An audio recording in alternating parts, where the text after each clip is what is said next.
True wealth is always built with patience, and any hasty action or a shortcut methods will destroy it or will make you fail. Alaknanda river fund అనే project గత 10 సంవత్సరాల నుంచి నేను develop చేస్తున్నాను.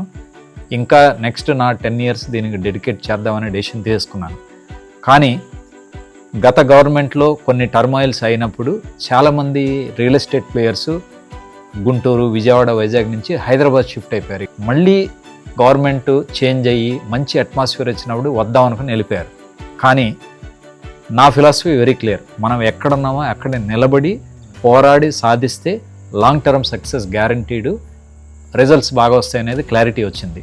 That దీన్ని best of not only Amaravati, best of India develop చేద్దాం. కాబట్టి నేనే ఎక్కడైతే ఉన్నానో అక్కడే నిలబడి, ఇన్ఫ్యాక్ట్ బెంగళూరు నుంచి ప్రాజెక్టులోకి షిఫ్ట్ అయిపోయి దీన్ని బాగా డెవలప్ చేశాము.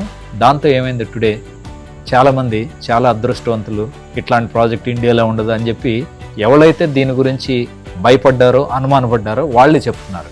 సో దీని బాటమ్ లైన్ ఏంటి, పేషెన్స్గా మీరు అనుకున్నది సాధిద్దాము, మీరు నమ్మిన దాన్ని సాధిద్దాం అంటే మీకు జీవితంలో తిరుగు అనేది ఉండదు. ఇంకా అది లైవ్ ఎగ్జాంపుల్.